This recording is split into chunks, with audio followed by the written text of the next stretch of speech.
that is an opportunity gateway for Greater Fort Lauderdale, Broward County, and South Florida with local, regional, national, and international impact. One of our goals is to better link the South Florida innovation ecosystem by offering customized programs, events, and wraparound services to support the founder's journey from birth of an idea through successful exit of a company. Our 3 themes include innovation, technology, and entrepreneurship. Our 4 pillars are ideate, incubate, accelerate, and post-accelerate. Our 6 outcomes include breakthrough ideation, new technologies, talent skills pipeline, new jobs, company formation, and scaling of early stage and young startup companies. We are launching a purpose-built 54,000 square foot facility in Fort Lauderdale, Florida, which is now under construction, and we look forward to opening this summer. Details of our progress can be found on our website at nova.edu/innovation. Entrepreneurship has become part of the world's everyday vocabulary, and there has never been a more opportune time to start and scale a business, especially in the technology sector. We are in an age of acceleration and disruption, resulting in new opportunities for the entrepreneur and funders, whether it be in North America, Latin America, Caribbean, Asia Pacific, Europe, Middle East, or Africa. With this said, too many communities concentrate on attracting businesses from afar instead of growing them at home. In a thriving ecosystem, entrepreneurship empowers individuals, improves standards of living, and creates jobs, wealth, and innovation in the economy. But the success of an entrepreneurial ecosystem can't be bought. It has to be built. I'm so excited to introduce today's panel representing a global perspective on venture funding. The objective of this panel is to educate the entrepreneurship community on how the investor process works, to discuss the investment landscape, including opportunities and challenges pre, during, and post-COVID, and to highlight and share what our community can learn from other tech ecosystems. We also hope to address how the local startup community grows and how we raise South Florida's profile as a place to invest in startup activity, especially given the recent hype in the media. For the entrepreneur, raising the first round of investment can be a daunting task, and today we hope to shed some light on the differences and similarities on raising the first round and other investment. At this point, I would like to welcome our panel, Charles Birbaum from Bessmer Venture Partners with the US and European perspective, Eric Osiakwan from Chanzo Capital, who's coming to us live from Accra, Ghana with the African market perspective, Joyce Shen from Tenfore Holdings with the US and Asia market perspective, and Joshua Siegel with Acronym Venture Capital with the US East and West Coast market perspectives. For our panelists, as we start our fireside chat, feel free to provide a short overview of your organization as we get into the first question. And don't be shy about marketing who you are and what you do. As we get into the panelist questions, I'd like to address what's been happening over the last number of months with COVID and social justice issues and how they've changed the VC's approach to investment. In this hour of our Founder Series, we are discussing raising the first round of venture funding, how to be investor ready, as well as understanding when or if VC funding is right for your startup. I would like to open the discussion and ask each panelist to share their thoughts on the current investment landscape in your respective markets. And Joshua, would you be able to lead off with that? Sure, absolutely. So first, let me introduce myself, but thank you again for having me here, John. I really do appreciate it. And welcome to all the panelists and, of course, all the people attending. So I'm Joshua Siegel. I'm the general partner of Acronym Venture Capital, which means my name is on all the checks that we write. So we do late seed Series A investing into enterprise software companies in the fintech, hospitality tech, real estate tech, workflow tech, and e-commerce infrastructure areas. We also invest in omni-channel consumer brands. Typically, we're investing in companies that are generating revenue of between 1 and 2 million, and then we go from there. So we are now a New York and a South Florida fund because I've moved down here recently. So we're focused on these 2 areas. We also do a lot of stuff on the West Coast. So the overall VC market is very active. There is literally a ton of dry powder, which means cash, available to invest in companies. So during COVID, there was a little breather. Everyone slowed down a little bit, but now everybody is making investments into stuff. It has definitely changed the landscape because now we're not meeting startups in person. We're meeting over Zoom. A lot of it, of course, is relationship-based. But it changes the dynamics of how you're making an investment and what you're doing. DD is a little bit more intense these days because we want to know a bit more, having not meet people in person or not knowing them for a long term. But there's a lot of money. There is actually plenty of money. There's actually too much money, which is driving up prices across the board and all kinds of things. I'll leave it there because I'll let the rest of my panelists give their take. But we're alive and well, and we're writing checks. Well, thank you for making your way down 95 South. Welcome to South Florida, and music to my ears. There's too much money, so now we need to figure out how we tap into that. Charles, were you able to take the question? Yeah, no, I agree with everything Josh said. I'm Charles Birbaum. I'm a partner here at Bessmer Venture Partners. I'm based in New York City. We're a multi-stage, very large and very large venture fund that's been around a long time. And we tend to focus on sectors as partners, not geographies. And so I'm our lead fintech investor, and financial services innovation has become a really robust area of entrepreneurial activity all over the country and the globe over the last decade. So it takes up the majority of my time. I have spent some time in around education and some consumer related themes. I have a background in social media myself. I'd say it's a different answer at the seed stage versus the Series A, B, and then we also have a growth fund at Bessmer, so we're seeing different elements of what Josh mentioned. But the punchline is it's a phenomenal time to be an entrepreneur. There's more money than there are great ideas and great teams out there, and there can be a frenzy for a great team that has phenomenal founder market fit, even at the seed stage when there's no traction. We're seeing those prices increase and those rounds getting done really quickly. And then for companies that are working, Josh mentioned they like to hone in on 1 to 2 million of revenue. We don't really have hard and fast rules, but when a business has product market fit these days, valuations, thanks to what's happening in the public market and this whole wave of SPACs and other things where there's just tremendous amounts of liquidity, valuations are as high as they've been. I've only been in venture for 8 years. But I started my career on Wall Street, and a lot of what is happening right now is certainly reminiscent of what was going on in 2007, 2008. Hopefully 2009 is not around the corner, but we'll see what happens next. But the punchline is it's a great time to be starting a company you're passionate about because the money will be out there if you build something real. Great, and I appreciate you echoing the same message as Joshua, and from a slightly different perspective at the same time, and hope you're staying warm up there in New York. And we're going to continue with New York, and Joyce is joining us also from the Big Apple. And Joyce, would you like to give us your perspective? Sure. I mean, I don't have a lot more to add to what Josh and what Charles have said.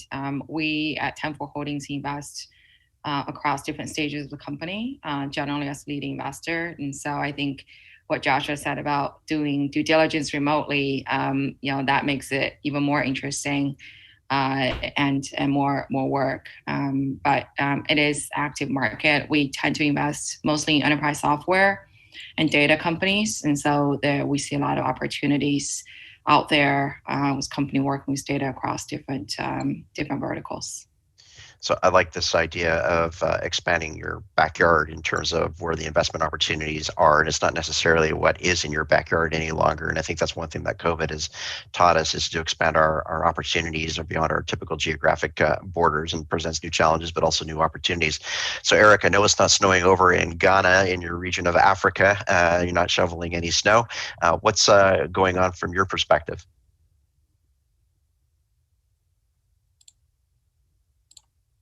I think Eric may be frozen. We may have a technology challenge, so I'm not sure that Eric's picking us up, unfortunately. Sorry. There you are. Okay, you're back. I know you're far away. You're on the other side of the world. It takes a while for the words to communicate back and forth, but I'll let you take it away. Right. Thanks, John, and a pleasure also to be on with Joyce, Charles, and Joshua, and thanks Patricia and Teresa for getting me on. And the Africa story is probably a little bit of the opposite of what you have in the US. There's not as much dry powder. There are way more ideas and entrepreneurs looking for money than the capital that is invested in Africa. So by all means, you all should start looking at Africa, given that there are great innovations coming out of the continent now. So I'll give you sort of a sense of the numbers. So probably the Africa tech ecosystem has been around for probably 2 decades, and actually investing took off in 2015. So between 2015 and now, every year, so the investment dollars that go into startups have been doubling. So last year, we did about 1.4 billion, which was a dip from 2019, which was around a little over $2 billion invested across seed and venture stage. So those are very small numbers compared to what you see in the US and in Asia and other markets. The silver lining in that is that about 13 to 14% of that goes to female founders or founders with a female co-founder, which is a relatively high number compared to US and Europe. And a lot of the investment goes to very diverse teams also.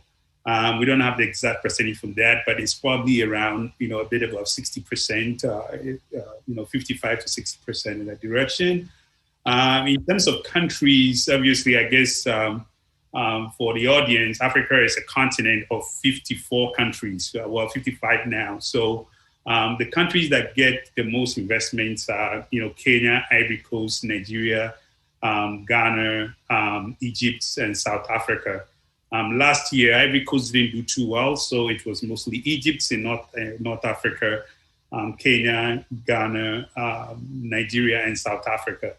Other parts of the continent are also gearing up. Senegal, Tanzania, Rwanda are also becoming points of attraction for tech investments. So is countries also in the south like Zambia, and also a bit east like Uganda. So it's getting out there, it's getting more diverse, and it's getting more interesting across the continent. I'll conclude with the sector. The sectors that have got the most investment are fintech. Fintech is, the biggest innovation in Africa, mobile money, is in the fintech space. So majority of the investments have gone there, followed by ag tech, a bit of health tech and ed tech, and now also a bit of clean tech, and then quite a bit in logistics and delivery, media tech, entertainment tech, and that type of stuff. So those sectors are sort of the leading sectors, but other sectors are getting more and more interesting as more capital becomes available to the market. In terms of the growth trajectory, I think that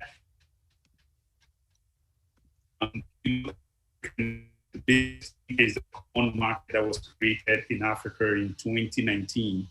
And the 52 countries in Africa have signed up to create a common market similar to the EU called the Africa Intercontinental Free Trade Area. That market is currently estimated around $3 trillion.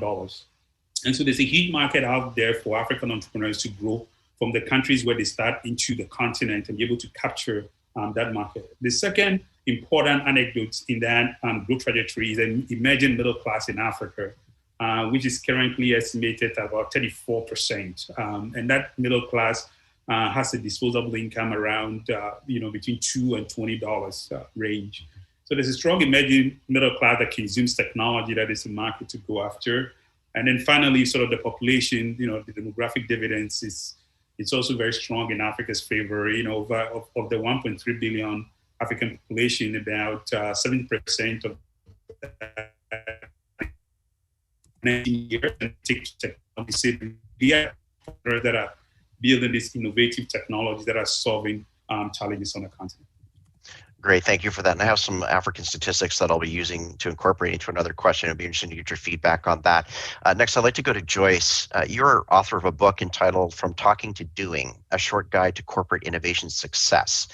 Based on your research and experience working for Refinitiv, formerly Thomson Reuters, and now at Tenfore, what is the role of corporate innovation and VCs in the funding of startups?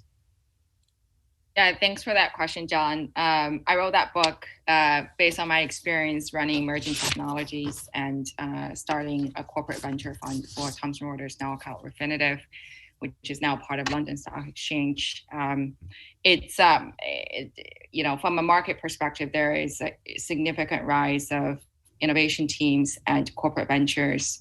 I think it's really important for these teams to figure out how what role they want to play in a startup ecosystem. When I was at Thomson Reuters, our goal was very clear, which is to partner with early stage companies, both as early stage investors, investing similar to venture, any institutional venture fund, without giving, crazy terms from a corporate investor, and actually set clear goals in how to work startups in business development, product innovation, work streams. And so it was pretty innovative at the time, where Thomson Reuters was writing, 250,000, 500,000 first checks in B2B data companies on very standard convertible note structures, which is fairly typical for very early stage companies.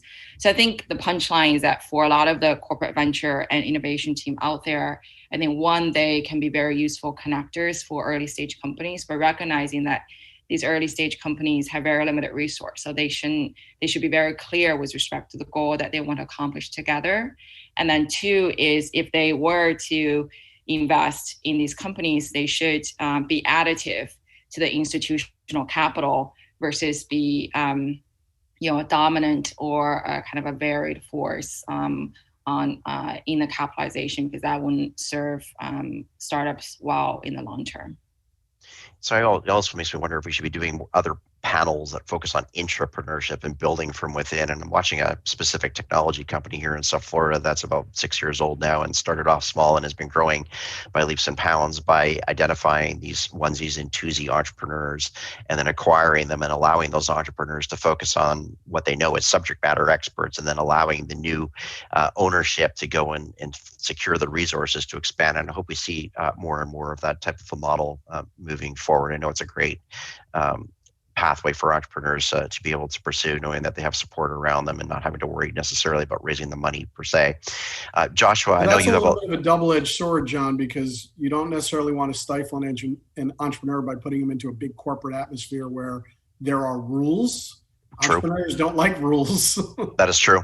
Yeah, there is one rule in the world of entrepreneurship, that there are no rules. But there's also right money, wrong money, and right people, wrong people, and right plan, wrong plan. And I think if you can align all the rights up together and it's a win-win for everybody, then I think you're well positioned. But I take your point and absolutely agree with you. So I'd like to continue with you, Joshua. I know that you have a lot of experience on the West and East Coast of the U.S., and you've pounded the pavement in New York City. Given the changing landscape of the South Florida region, as an investor, can you give your perspective on how we grow the startup ecosystem, and what do you envision happening in terms of access to funding resources for the entrepreneur? You've already alluded to a little bit, but you could expand upon that. So two things in there. One is, South Florida is going to be a little bit like the Wild West a bit, because you've got a government and an ecosystem that's really drawing in the entrepreneurs and the investors with a very friendly business environment. So as you see companies and capital shift from the West Coast and the Northeast, they're going to come down here. The government may decide, hopefully, that, hey, we can rewrite some rule books, because a lot of startups are governed by what's going on in California and New York. And so that deals with financial technology regulations, it deals with privacy regulations, it deals with all kinds of things. And if now you have that influx of people and capital here, Florida can rewrite certain things. And so you have a real great advantage for that. Now, more people are coming down, more money is coming down, it's definitely available.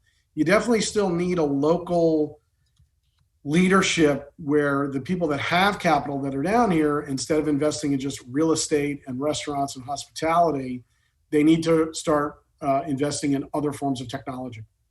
And they're not really used to that. The angel groups that are down here have a lot of capital, but they haven't been putting it necessarily countrywide. They've been putting it just down here. And so they haven't been exposed to a lot of things that they're going to be exposed to now. So you got to get the angel investors to do stuff. There's got to be new funds that come down here that do stuff. And so that is really happening. You definitely need the local ecosystem to bring everybody together, and it's starting to happen. There's a lot of noise right now, and we've got to sort of bring down the noise and, get people together in the right atmosphere. Great, I agree with you. And there was an interesting article that came out this last weekend, the South Florida Sun Sentinel, that talked just about that yes, there's a lot of hype, but we're not quite there yet. And there's an infrastructure that does have to be built, which also includes that network. And there's a lot of learning opportunities, but there's definitely a change in the tide here in South Florida, and all for the good. But it's a long journey, and that's something that you accomplish overnight. Charles, I'd like to go next to you, and you have a lot of experience in the US and Europe. Can you provide an overview of what sectors or verticals that you invest in and why, and also perhaps expand on how important it is for the founding team when investing in a startup? We often get asked, am I investing in a business, or am I investing in the people, or am I investing in both? I just want to touch on one point that Josh just made, and I think it's interesting, the parallels between what's happening in Miami and South Florida right now to what happened in New York, 10, 11, 12 years ago. I think it's a little bit different, but there are some parallels. And I think what people don't appreciate is kind of the cadence of that infrastructure. And usually it takes a few pretty significant outcomes, and those entrepreneurs and those operators then building their second and third companies, having the capital personally to be those angels. That's really what has fueled the last wave of the New York ecosystem that's existed in Silicon Valley for a few decades now. So, those are the things that just take time and can't be forced, even with great policy and even with great focus like if I were to move to Miami, it wouldn't necessarily create that ecosystem. It would take the investments that we'd make to exit those entrepreneurs. It's about the entrepreneurs supporting other entrepreneurs, both with their time, energy, advice, and capital, personal capital, to be those angels. I think that's what leads to the really sustainable startup ecosystem. I think Miami and Florida in general has all the makings for it because of the business-friendly nature of the state and the fact that remote work has led to all of this. So it's an exciting time, but everyone does need to have patience, because just like I say with some of my companies that raise a lot of money, finding great people is the hardest part. When I have a spreadsheet in front of me that says we're going to go from 50 to 200 people this year, that's the hardest part, not the revenue. Because hiring great talent and not limiting the types of people you're bringing onto the team, that's the biggest part of building a company. So just wanted to make that point before we move on. But in terms of the things I'm focused on, some of it's a little bit boring. I think financial services has been really slow to innovate. Eric was talking about sub-Saharan Africa and some of what's happening in the financial services world there. Really interesting developments in Africa and LATAM. A lot has already happened in China and Asia that we're paying attention to. But in the US and Europe, it's just dominated by these legacy software players, some of which are private equity owned, some of which are big public companies that have just not needed to innovate at all.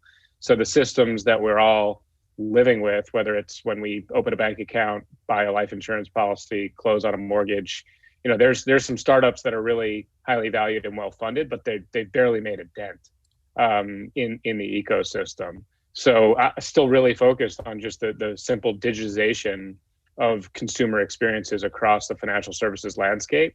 And we're really focused. We've been SaaS focused as a firm for a really long time. My partners who came before me kind of wrote the book on SaaS metrics and evaluating cloud companies before that shift really happened. And that shift hasn't even really fully happened in financial services. So I'm still kind of focused there. Obviously keeping close tabs on what's happening in the world of cryptocurrencies and decentralized finance, because eventually those themes will overwhelm fintech as well. But I think it's a ways off.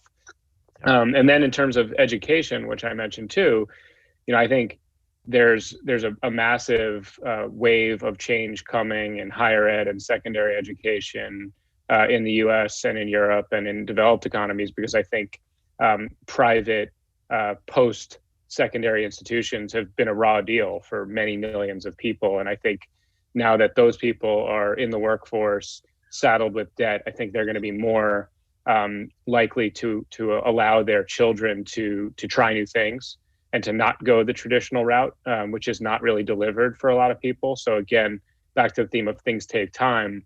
We've been talking about the skills gap for a very long time, but I think the next 5 to 10 years, we're really going to see tremendous change there. So we have a company that actually, where Disney is a big customer, Guild Education, and they're facilitating kind of new forms of education as a benefit to hourly workers and executives across their customer base. That's one of our investments in that area, but I'm continuing to focus on that problem. So those are areas I'm focused, and it's not limited to the US and Europe, but as one human with a small team, even though we're a large fund, we do try and stay somewhat focused. I have spent some time looking at fintech companies in Africa, but I try and have it be a journey where I get to know a market over the course of years before we start investing. I'm glad you've touched on the talent. You made a couple of comments towards it too, and as a region here in South Florida, I know that we're saying that we have an abundance of talent, which we do, but I think it's also important to distinguish the difference between qualified talent. And I think there's a huge shift changing where industry is taking more control and hopefully co-investing with the academic institutions and training providers to be able to provide these accelerated credentials that these emerging industries and occupations require. So how do you upskill and present new skills for the talent that's required to make these innovation ecosystems successful? You also touched on cryptocurrency, and it was interesting. I was at an event yesterday, and it was the market outlook for 2021, and it was a live event. And I thought it was interesting that the two keynote speakers really didn't mention cryptocurrency in their discussion, and they felt it was a blip on the radar screen, that it wasn't there yet, not importance. But I'm looking at the numbers this morning, and if you're in Bitcoin early, today's a really good day in your life if that's something that you're following. So it'd be interesting to see where we go in the world of cryptocurrency in terms of opportunity. And an announcement was made recently. Well, I think on that topic, I think whether it's digital currencies, trading cards, real estate. I mean, I think everything comes back to just the liquidity, as Josh mentioned, just the liquidity sloshing around the markets these days, and all assets are up. So I do think there's a difference between kind of the price, and there's just been an institutional push for the first time into purchasing Bitcoin and other highly liquid cryptocurrencies, and that's really what's driving this last wave. We do have a few investments in the area, and we're noticing that. So I think there's two topics. There's kind of crypto as an asset class versus crypto as impacting the financial services ecosystem and the way a mortgage closes or the way payments are executed. I think they're two very different things. Yeah, I agree with you. And I think that's another panel in its own right. Eric, I'm going to move over to you. As you know, in previous discussions, I'm absolutely fascinated with the growing volume of opportunities for entrepreneurs and funders in the African region, having spent considerable time there over the years. And to follow on what you were mentioning earlier, mentioning some statistics, I read recently that 22% of Africa's working age population are starting businesses, and the region has the highest entrepreneurship rate in the world. And interestingly, Africa's female entrepreneurship rate is 27% of the female adult population.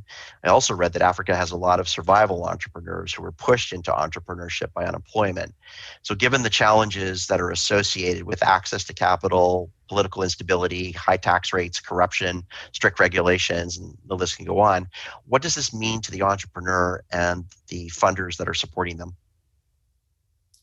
Well, I mean, it's really that, most of these entrepreneurs are also, first generation entrepreneurs.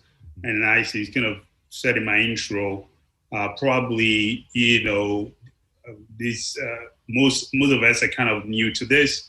I mean, I'm sort of a third generation entrepreneur that sort of built some of the connectivity infrastructure around the continent, and now sort of backing the application layer. The entrepreneurs sort of building the applications that run on it. And as a matter of fact, an important data point there is that Bessmer Venture Partners actually invested in one of the first cell phone companies in Africa called Celtel, started by one of Africa's renowned entrepreneurs, Mo Ibrahim. And Mo Ibrahim built this company from scratch in 1994 and sold it for about 3.4 billion in 2005. And Bessmer was one of the people that backed. So a lot of sort of taking that capital, but most of these entrepreneurs are sort of doing it for the first time. So yes, a lot of them, there's a lot of inexperience, a lot of zeal, there's a lot of enthusiasm. But what is important in my view is the mindset shift. The fact that these entrepreneurs believe that they can build some of the most amazing technologies from Africa, from very tough conditions, from environments that does not have the support infrastructure and the needed ecosystem. The fact that they can believe they can be the next Mark Zuckerberg, or can build the next Facebook, for me, it's a very strong paradigm shift, which is addressing critical problems. So most of these entrepreneurs are also building technologies that are solving very critical social problems. Payments is a problem. Logistics and delivery is a challenge in Africa. So these technologies are really, in some way, these entrepreneurs in a lot of ways are pioneers. And for me, that is sort of the reason for backing them and investing in them and hoping that they will succeed. And then as Josh and Charles said, they will also start investing in the next generation of entrepreneurs. So then the ball starts to roll. And in a manner of speaking, these entrepreneurs, some of them have come full circle. So last year, one of the things we saw is a few exits started getting to the market. For example, Stripe bought a company called payment aggregator in Nigeria for more than $200 million. And that was kind of a very remarkable development. This company had been around for 5 years. And some of the early investors in that company made 1,444% return on their money over 5 years. And so that speaks to the fact that there is also very outrageous returns to be made in taking the risks, investing in these entrepreneurs in Africa. And I think we're going to see more of that pattern. Another exit that happened last year was the early investors in a company called ZPay in Ghana, also made 3,800% return after 5 years of backing that company in 2015. And then fast forward, we also seen the early investors in Iroko TV. Iroko TV is the leading African company that's putting Nigerian movies and African movies online, like Nollywood movies primarily, streaming it online. And they also made a big return for the early stage investors around the same numbers. So we're beginning to see liquidity in the market. We're beginning to see that this liquidity is going to create a rolling effect. And so actually in my latest op-ed that I wrote, which is my take on this decade, I think that the African ecosystem has come to maturation, and we're going to see a lot of liquidity events, and that is going to bring a lot of attention to the entrepreneur ecosystem, and it's going to spur more investments in these entrepreneurs, and it's going to create more successful companies. So this decade is going to be an important decade in terms of the investing and the returns that you see in the Africa tech ecosystem. Great. And I appreciate the op-ed that you wrote. If that was the one that you had forwarded me, it was really great. I really appreciated your insight on that and what was going on in the African region.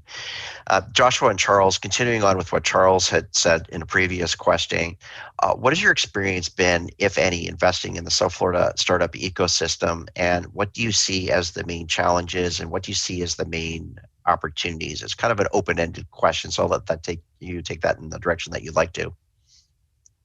Charles, would you like to go first? You go first, Josh. You live there. So we haven't made any investments yet into the Florida ecosystem. It takes time to develop that network to find the companies that you want to invest in. We have definitely looked at companies down here over the years, and we've connected with the VCs that are down here. There are more and more VCs coming around and more angel groups. So we haven't made an investment yet. We've looked at stuff, absolutely, for sure. We have no problem making an investment here. I would be excited to make an investment here, but we haven't found anything yet that's in our area. What I have found is that a lot of the stuff that's traditionally been down here has been in the healthcare space. It's a lot of healthcare tech. There's definitely VR, AR. There's definitely a lot of media. And those are areas we haven't traditionally concentrated on. We do have one healthcare tech company, which is doing phenomenally well, but it's based in New York and San Francisco. So we're looking more and more, but we're not in a rush. We're a $40 million fund. Every check we do is very serious. We look for an 8 to 10x return as a minimum. And so we're very careful about stuff.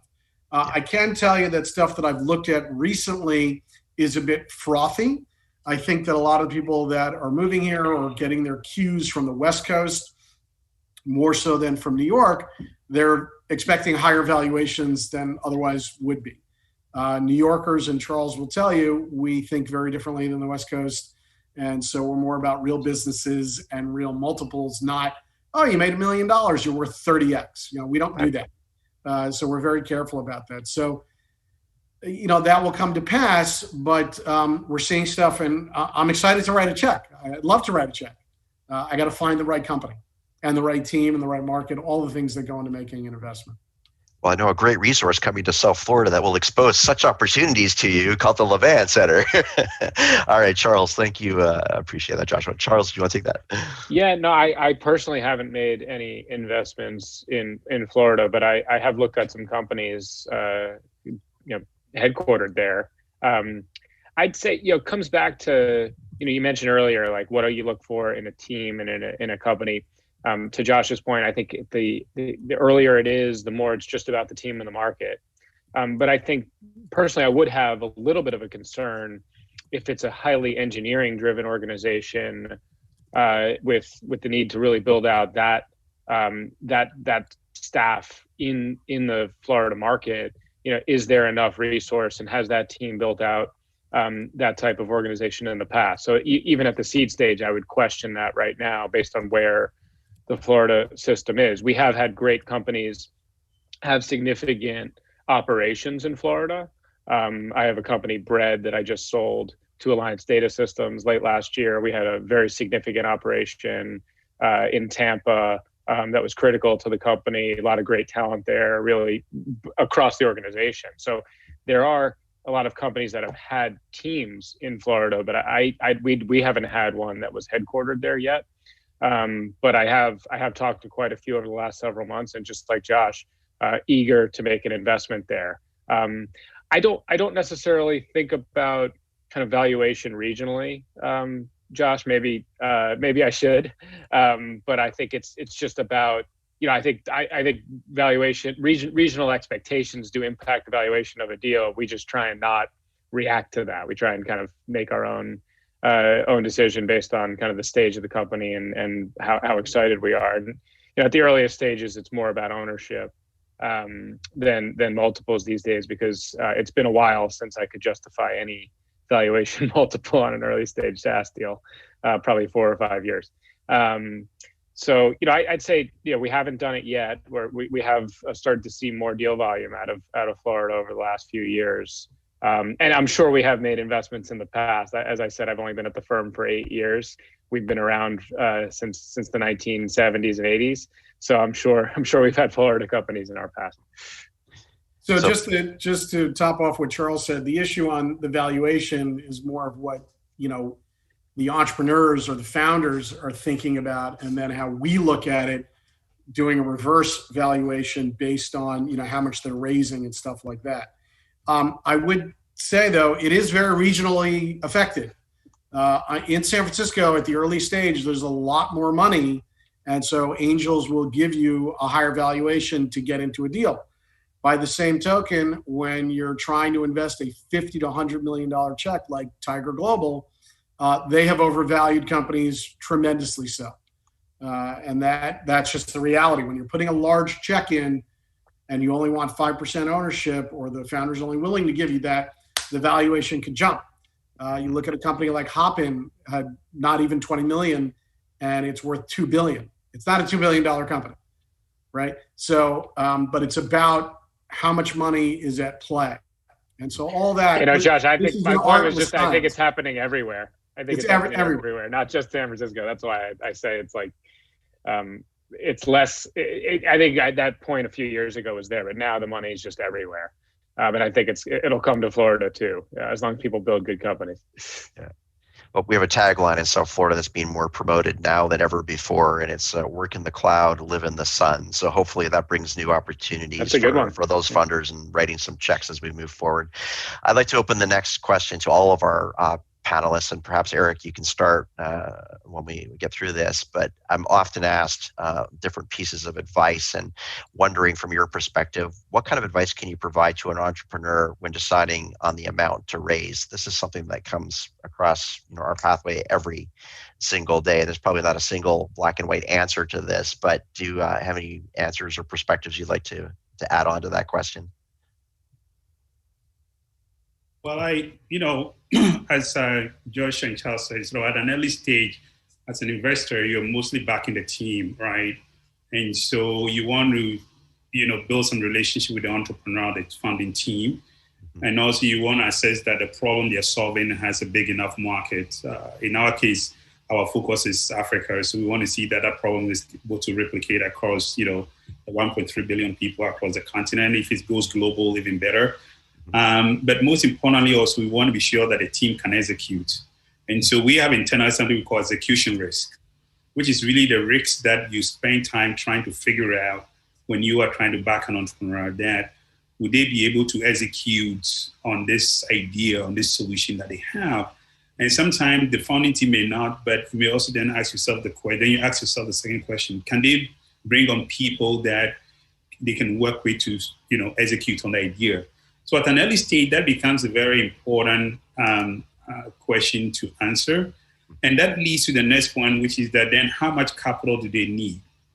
Most of the time, entrepreneurs sort of come to this with, raise as much money as you need in an early stage so that you don't have to go raise more money and then you can just focus on execution, right? Which is kind of logical in one way, but also at an early stage, it's hard to give a valuation to the business. And so when you as an entrepreneur try to raise too much money too early, you then run into a situation where the investors may end up taking too much of the company. So my advice to entrepreneurs is try to raise as little money as possible. For example, we say, in your first, pre-seed stage, raise enough money to build a product, we've just done that with a startup in Kenya. And they've now getting the product ready. And then we're going to go raise a seed round, which is really now to get the product out there and try to get some form of traction in the market, And then once you're getting some niche customers and it's looking interesting, then, you want to now raise, a venture round where you now build a sales team, an onboarding team, a marketing team, and you go out there and, capture the market. And then once you capture the market and you want to grow, then you get to go, raise growth capital. And then eventually you get to, private equity, which is really now, you have this machine that is spitting out, $100 million. We want to make it $1 billion. So, and most time private equity wants to sort of take majority position. A company, they may change certain things, bring in more, structured, team members and that type of stuff. But generally, kind of that is the cycle that you go through. And for most of African entrepreneurs, there is sort of a mixing middle. So we've kind of been able to develop the startup, the angel investor, and the venture stage.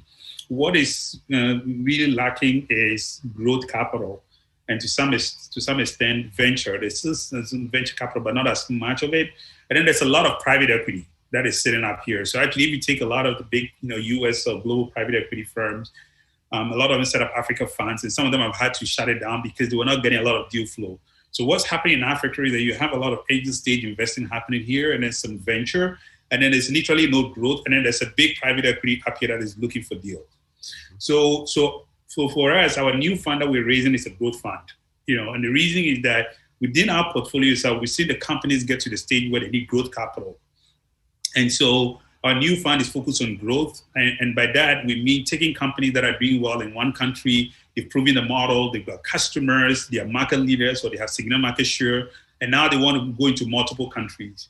And for Africa, that presents a different challenge, because unlike the US and Europe, well, to some extent, Europe, the US is fairly homogeneous. Even with that, people will say, look, the way you scale a company from the East Coast to West Coast is different. When you go to Midwest or you go to the South, things are relatively different, right? But when it comes to Africa, it's 54 countries. So the way business works in Ghana, though Ghana is next door to Nigeria, it's very different. The nuances in Nigeria are different from the nuances in Ivory Coast, which is a francophone country. And it's very different when you go to Kenya, which is East Africa. The way business is done there. So scaling a business across Africa, if you go to South Africa, it's very different. Scaling a business across Africa requires more than just, the ability to execute on the business and the technology. You need to understand the cultural context, how business is done. You need to have relationships that you can leverage. You need to have some level of boots on the ground. And this is what our new fund offers. So in the new fund, we don't only offer capital, but we also offer what we call capacity and getting them to, understand the cultural nuances and how you actually take a model that works in Ghana and fine tune it for Kenya, right? And then build the right team before you get to Kenya. And then when you get to Kenya, we have a team in Kenya. So we have boots on the ground. We have to able to help you open the doors, help you with some business development and get you going in Kenya. If you go to South Africa, we have a team there. And so we can help you also execute. So we as a firm have sort of managed to build a structure where we understand the cultural context and nuances around scaling businesses in Africa. And part of it is also that we, the founders and the partners in Chanzo Capital, most of us are ex-entrepreneurs and financiers, and we've built businesses across Africa. So we're able to bring that operating experience that we have to back our existing portfolio companies. Great. And I liked what you said earlier on about don't raise too much, get enough to build your product and worry about it later on. And I also appreciate the cultural and challenges throughout the African region. I've experienced that probably from the best industry possible. That was the airline industry in my past, and understanding how things work differently in different countries, and boots on the ground, definitely very important. Joyce, what kind of advice can you give an entrepreneur in terms of the amount to raise? Yeah, so we work with very early stage companies, sometimes pre-seed, seed, and all the way to Series B, Series C companies as a major investor. And I think one of the things that I see as a weakness in a lot of management teams is financial planning. So most entrepreneurs are not CFOs or CEOs by training; they're technologists, and they should probably get help to really understand the operating leverage they have in their business, and how to plan to raise for 24 months while making every dollar go farther. I think I've seen a lot of companies where they raise a lot of capital and they assume that they will get the bookings and the revenue, and which is not guaranteed. And so really plan for kind of the low case and more conservative case will serve these entrepreneurs and management team well, whether it's in good economic environment or challenging economic environment. I think from in 2020, it was pretty clear that management teams that really can adapt to different scenario planning when COVID first hit was very important. Most of our companies, our portfolios took quick actions to really understand how to preserve capital while still, run the business, and that was really critical. I think those kind of skills will pay dividend for successful management teams in the long term. Yeah, I liked what you mentioned about where you're an expert versus where you're not an expert. And I think this is one of those opportunities for models like we're building within an innovation center to extend those wraparound services that exposes you to the proper subject matter experts and network and resources around you, so that you're always as successful as you possibly can. Charles, what advice do you have in terms of amount to raise? I think they made great points. I mean, I like to, it's not just about the amount. I think it's who you're going to target as investors too. And they're very tied. So Josh mentioned he invests out of a $40 million fund. Our last fund was $1.85 billion. And I think you got to think about what each of us need to move the needle, right? And that's not a reason to do one or another, but I think you want to first take a step back and say, how much capital do we need to achieve what we want to achieve? And you want to think about both time and key performance indicators for your business, and just first kind of decide on that amount.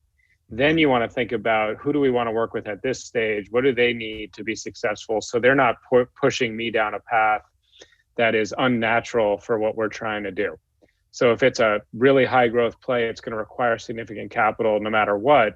You might want to talk to folks like us at the earliest stages. If not, you might want to really focus on folks like Josh for that period of time, and then really shift your attention to other funds once you have some product market fit and are ready for more significant capital.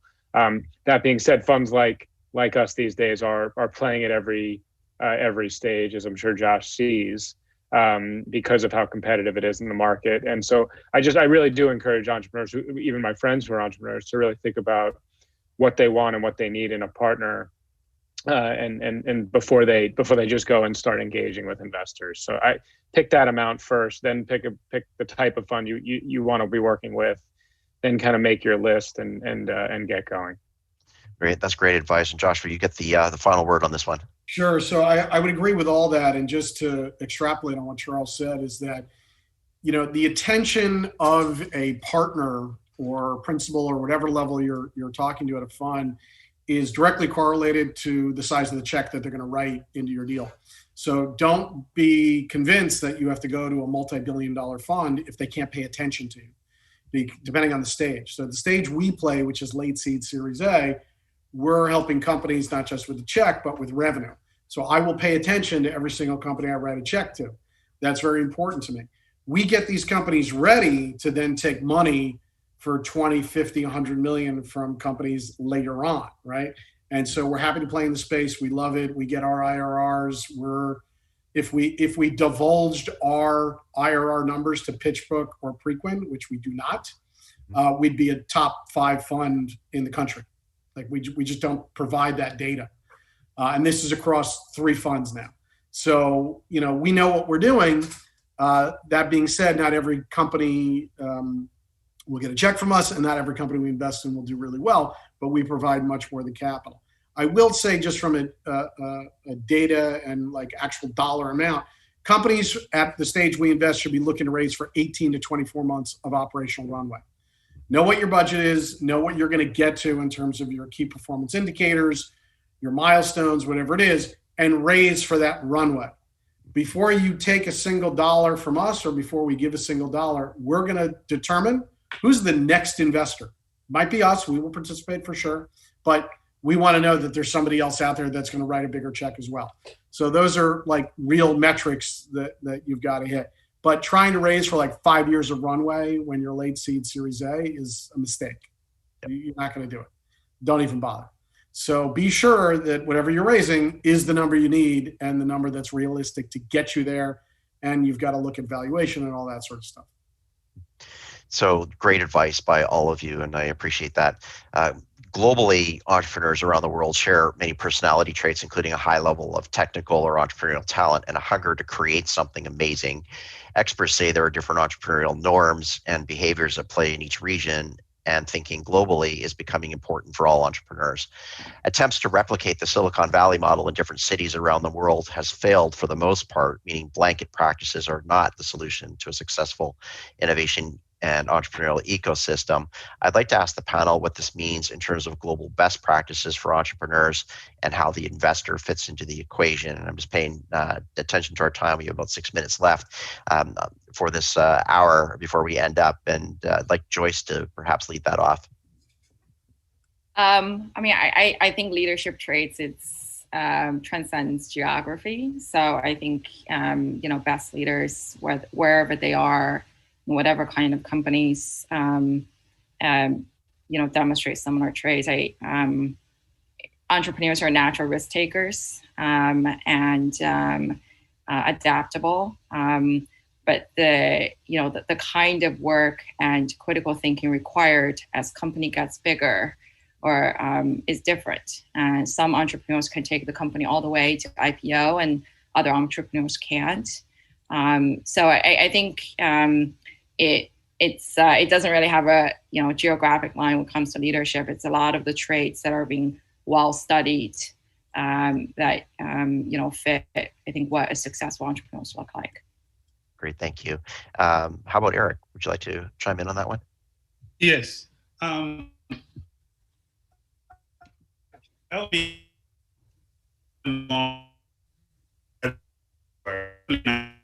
in Africa. For example, this will focus on growth and blitzscaling and not focusing on unit economics won't work in Africa. So one of the things that we focus on is we try to get our entrepreneurs to get a unit economics right early on, and we try to get a company to profitability. Because it's not just a lot of money to be throwing at the companies and just focus on growth numbers, right? And we believe that the venture ecosystem around the world is really shifting from this sort of excessive focus on growth at the expense of, sound business economics. And I think that we've seen this with the last collapse. We've seen, the crash of SoftBank and all these companies that were all growing, but really were burning to a lot of money. So there's some adjustment that's happening. And I think that Africa is actually starting on that footing where most of the companies that you see in Africa, relatively, I mean, we have 4 portfolio companies that are profitable. One of them, we did the angel investment, and then that company has been funding its own growth internally, right? And so one of the things that you see is that most of the companies that are going to be coming out of Africa are going to be companies that have strong, economics, unit economics on their business model, and are able to, transcend. And this is also because you've seen that in a lot of traditional businesses in Africa, a lot of the, non-tech businesses, a lot of families that have owned businesses have fundamentally focused on building businesses with sound economics. So very few businesses with a lot of debt and just, growing without, having the right, economics and background.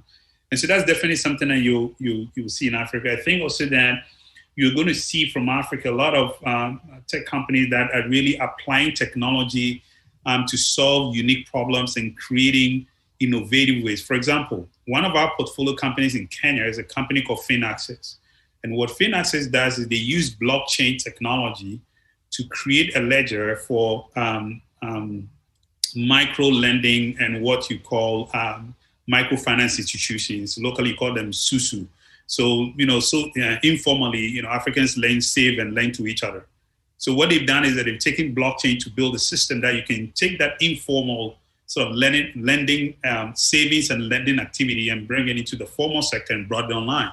So now all these informal lenders, they're able to build a credit history on them. They're able to have a sense of how they're performing, how their business are performing, and based on that, they provide lending. So you're going to see a lot of innovative ways in which African entrepreneurs are using sort of modern technology, blockchain, AI to solve very interesting challenges that are mostly in the informal sector. So you're going to see a lot of informal activity coming into the formal sector. And that is really going to grow the economies of these countries and actually going to grow the entire, global economy. Great, appreciate that. And how about Joshua and then Charles, you can close in on this one. I don't know how much I really have to add in that regard. Eric did so much. The world is innovating very fast. And so there's lots of great opportunities that abound. I would just urge the entrepreneurs to look at things a little differently from time to time and see what can you do different, or what has not been working, what can you break, right? I think it's really important to not abide by the status quo and the rules, and you've got to challenge that. I think, there's maybe just to add a little bit of a different flavor. I think 2 things I'm looking for almost unequivocally across seed or growth stage deal are, kind of those leadership skills, ability to sell. I mean, ultimately, an entrepreneur is just selling all the time. You're not only selling the product, but you're selling to investors. You're selling, the most important is selling to employees to usually take a huge chance, leave something, kind of a higher paying position to get on board and value the equity. And you want to feel that early on, whether it's you look at who those 3rd and 4th and 5th people they got to join the team and leave something else that was safer. So I just think that ability is critical. And then kind of a focus on diversity and inclusion of backgrounds of the team that you're building, whether it's you look at a 100-person team, and if you're not seeing that at that point, it's almost too late. And in the earliest stages, you want to see a focus of that as people are building out their initial team. Those 2 things are critical. They always were, but they're even more so now. And I think those are 2 things we look for in every company. Great, and thank you for your feedback and guidance there. I have a number of other questions, and we literally have to do another panel in order to get through them. There's just so much, but what I'd like to do here just in the last couple of minutes is enter what I'll call a lightning round, and I don't want to put you on the spot, but in 30 seconds or less is the challenge to be able to answer the question, and I'll help set it up for you. That there's been an emergence of new sources of finance in recent years, providing increased options for new entrepreneurial ventures.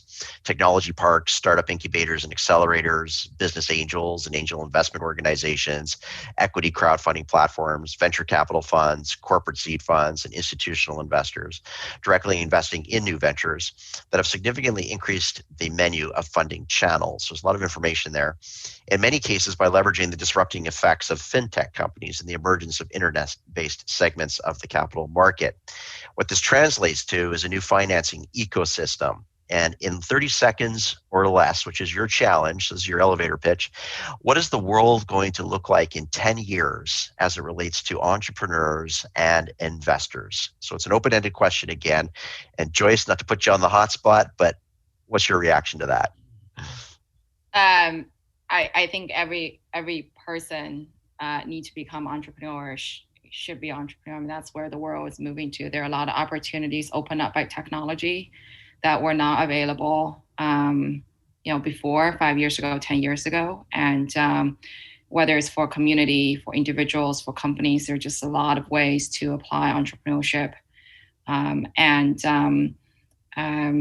think a huge theme is how to apply technology to drive more impact. So you see a lot of actions in large companies around climate action and ESG and sustainability. And there's a lot of money going to that because there's a real need. Thinking about how to take technology and apply or talent apply to really making things impactful, I think will continue to be a big theme.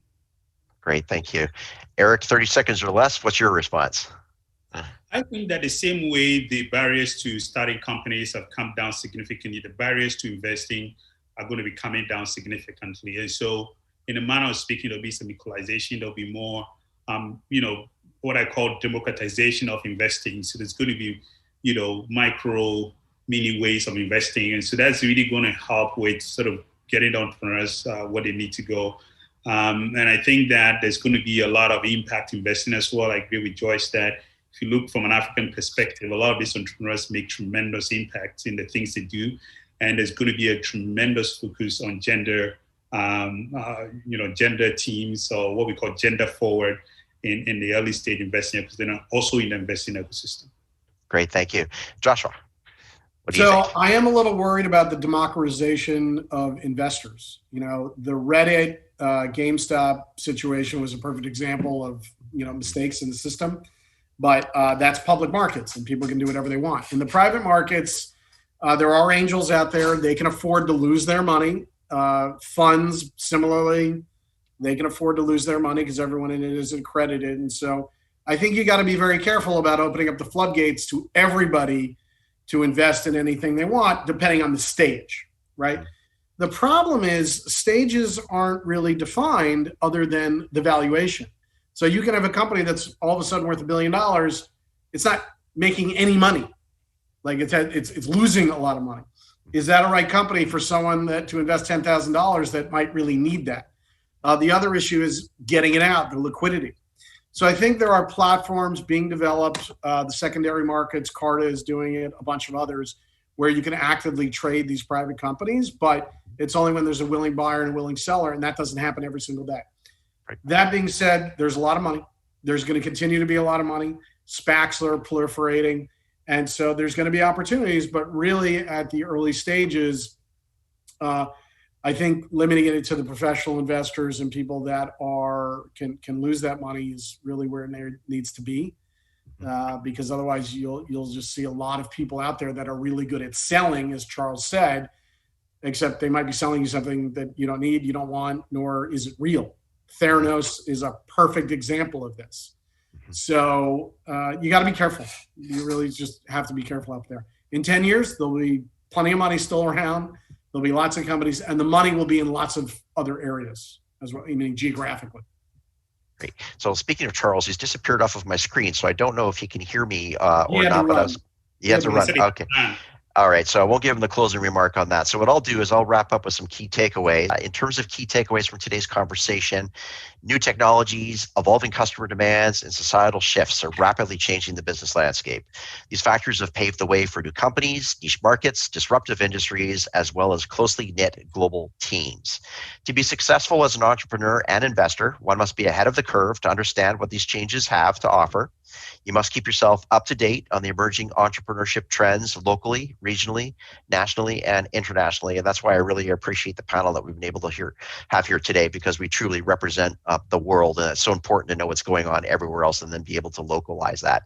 I cannot thank our panelists enough for participating in today's event. Charles Birbaum from Bessmer Venture Partners, Eric Osiakwan from Chanzo Capital, Joyce Shen from Tenfore Holdings, and Joshua Siegel from Acronym Venture Capital. Thank you so much for all that you do supporting the global innovation ecosystem, and we welcome you back anytime. And obviously, we do have to continue this discussion, so we will make an attempt to be able to do that. The Alan B. Levan NSU Broward Center of Innovation will open this summer. In the meantime, we are offering scheduled virtual events, and you can view our calendar by visiting our webpage at nova.edu/innovation, or you can email us at innovation@nova.edu, or you can call our hotline at 954-262-TECH. And don't forget to check us out on LinkedIn, Instagram, Twitter, and Facebook. Thank you for joining us today. Stay safe and healthy. And this concludes today's virtual panel. And thank you again, everybody. Really appreciate it. Thanks, everybody. Bye, everyone.